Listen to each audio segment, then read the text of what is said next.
सबको नमस्कार। आज मैं बहुत खुश हूँ। पंजाब के लोगों के लिए खुश हूँ, देश के लोगों के लिए खुश हूँ। पंजाब के मुख्यमंत्री भगवंत मान जी ने आज बहुत शानदार ऐलान किया इस देश के गरीबों के लिए, पंजाब के गरीबों के लिए, और मैं समझता हूँ कि पूरे देश पे आने वाले समय में इसका असर पड़ेगा।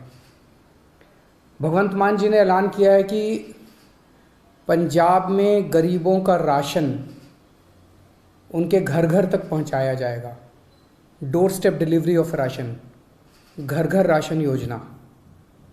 अभी आज़ादी के 75 साल बाद भी एक गरीब आदमी को अपना गेहूं चावल महीने का जो राशन होता है, जो सरकार देती है, वो राशन लेने के लिए लंबी लंबी लाइनों में लगना पड़ता है, छुट्टी लेनी पड़ती है, ढेरों तकलीफ़ें उठानी पड़ती है।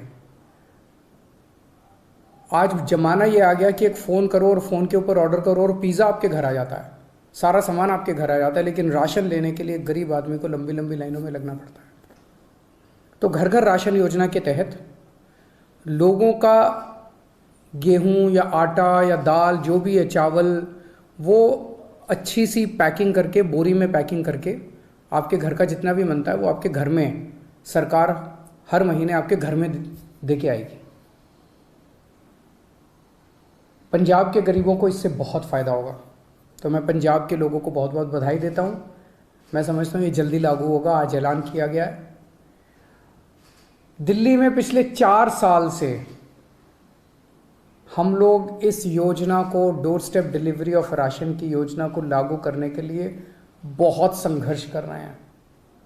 सब कुछ हो चुका था, हमने सारा काम कर लिया था। केंद्र की भाजपा सरकार ने इसको रोक दिया, इसे करने नहीं दिया। ये सही नहीं है। लेकिन अंग्रेजी में एक कहावत है, you cannot stop the idea whose time has come. जिस आइडिया का समय आ चुका है उसको कोई नहीं रोक सकता, उसको कोई ताकत नहीं रोक सकती, फिर उसके पीछे कुदरत लग जाती है। अब इसका आइडिया आ चुका है, इसका समय आ चुका है, तो ये तो लागू होगा। दिल्ली में नहीं लागू करने दिया, कोई बात नहीं, पंजाब में लागू करेंगे। पंजाब में लागू होगा, सारा देश देखेगा, सारे देश के लोग इसकी मांग करेंगे, पूरे देश में लागू होगा। जैसे आज मोहल्ला क्लिनिक दिल्ली में बने, पूरे देश में बन रहे हैं। दिल्ली के अंदर जो जो चीज़ें लागू कर रहे हैं, पूरे देश में लागू होती जा रही हैं। पिछले कुछ वर्षों में आप लोगों ने सबने देखा कि किस तरह से दिल्ली के लोगों के कामों को रोका गया, किस तरह से हम मोहल्ला क्लिनिक बनाना चाहते थे, मोहल्ला क्लिनिक को 2 साल तक रोक दिया, लेकिन फिर बनाए हम लोगों ने। सीसीटीवी कैमरे पूरी दिल्ली में लगाना चाहते थे, उनको 3 साल तक फाइल रोक दी केंद्र ने। स्कूल बनाना चाहते हैं उनको रोका जाता है, अस्पताल बनाना चाहते हैं उनको रोकने की कोशिश की जाती है। पिछले 75 साल से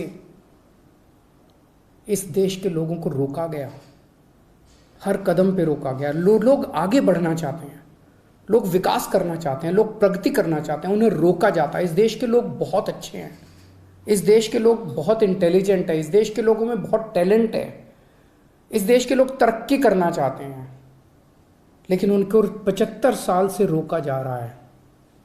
लेकिन अब लोग रुकने वाले नहीं हैं। अब लोगों ने ठान लिया, अब लोग खड़े हो गए हैं। 2 राज्यों के अंदर लोगों ने कट्टर ईमानदार सरकार बना दी है। अब ये देश तरक्की करेगा, अब ये देश आगे बढ़ेगा। मैं उन सब लोगों को कहना चाहता हूँ, सभी ताकतों को कहना चाहता हूँ जो इस देश को रोकने की कोशिश कर रहे हैं, कि आप जो मर्जी कर लीजिए, अब ये देश रुकने वाला नहीं है। नमस्कार।